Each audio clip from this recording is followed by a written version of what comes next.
सुप्रभात प्यारे बच्चों, हिंदी की कक्षा में आपका स्वागत है। जैसे कि आप जानते हैं ब्लॉक 17 पढ़ रहे हैं। आज हम इसका व्याकरण भाग पढ़ेंगे, जिसका आज का हमारा उपविषय रहेगा विलोम शब्द। उद्देश्य रहेगा विद्यार्थी विलोम शब्दों को छांटकर वाक्यों में लिख पाएंगे। मुख्य शब्द रहेंगे उल्टे, विलोम। इनको आपने अपनी अभ्यास पुस्तिका पर लिखना है। अब प्रश्न, पहले चित्र में कौवा कहाँ बैठा है? तो आप चित्र को देख रहे हैं, कौवा पेड़ पर बैठा है। और लोमड़ी कहाँ पर है? लोमड़ी पेड़ के नीचे है। अब आपने मुझे बताना है कि चित्र 1 और चित्र 2 में कौवे की मुंह की स्थिति कैसी दिखाई दे रही है। पहले चित्र में हम देख रहे हैं कि कौवे का मुंह बंद है और दूसरे चित्र में हम देख रहे हैं कि कौवे का मुंह खुला है। तो आज हम उल्टे अर्थ देने वाले यानी कि विलोम शब्दों को छांटकर वाक्यों में लिखेंगे। विलोम शब्द, उल्टे अर्थ बताने वाले शब्दों का जोड़ा बनाइए और जोड़ों से वाक्य बनाकर लिखिए। अंदर का बाहर, छोटा ठंडा, उत्तर जाना, बड़ा गरम, सोना, प्रश्न जागना। आपने इनके विलोम शब्दों के जोड़े बनाने हैं और उनसे हमने वाक्य लिखने हैं। जैसे अंदर का बाहर, तो हमने इसका वाक्य में प्रयोग किया।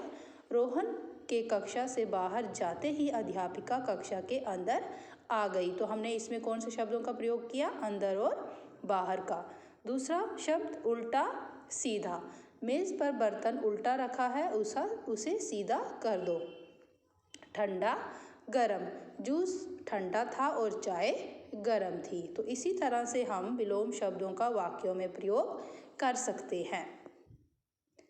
विलोम शब्द जैसे कि ठंडा का गरम, अंदर का बाहर, छोटा बड़ा, उल्टा सीधा, प्रश्न उत्तर, आना जाना, सोना जागना।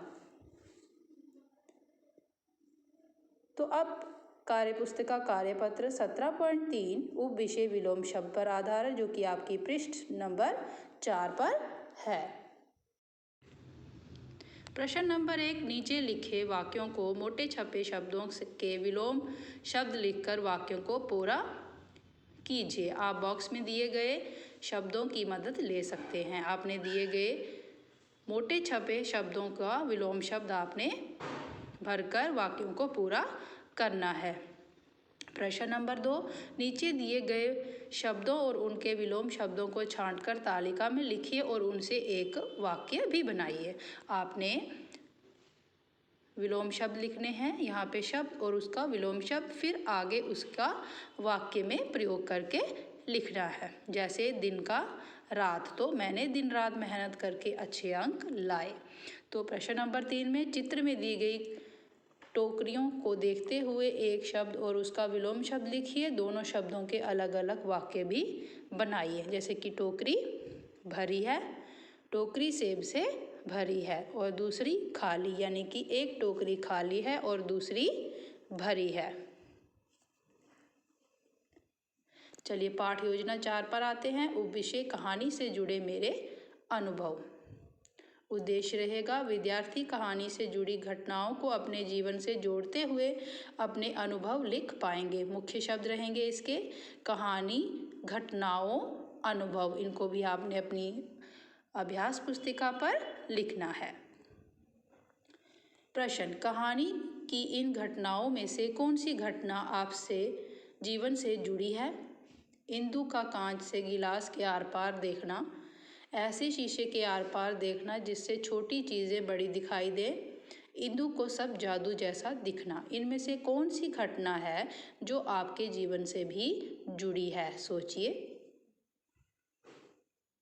तो हम कहानी से जुड़े अपने अनुभव जब लिखने होते हैं तो किस बिंदुओं की सहायता से करते हैं? पहले हम कहानी को ध्यान से पढ़ते हैं, फिर कहानी में आए पात्रों को जानने हैं, कहानी में आई घटनाओं को समझना, पात्रों और घटनाओं को अपने जीवन की घटनाओं से जोड़कर अपने अनुभव लिख पाते हैं। कार्यपुस्तिका कार्यपत्र 17.4 उपविषय कहानी से जुड़े मेरे अनुभव।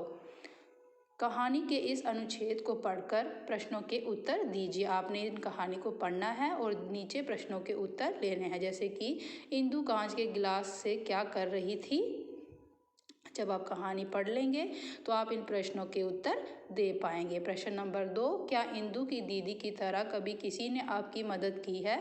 कैसे? अपने अनुभवों को 2-3 वाक्यों में लिखिए। प्रश्न नंबर 3, इंदु की घटना को पढ़कर आपको अपने जीवन में कौन सी घटना याद आई? अपने जीवन की उस घटना को कहानी की तरह लिखिए। तो हमारा गृह कार्य रहेगा अभ्यास प्रश्न नंबर 5, 6, 7 और 9 आपने अपनी अभ्यास पुस्तिका पर लिखना है और इसी के सारे कार्यपत्र 17.3 और 17.4 पूरी करें।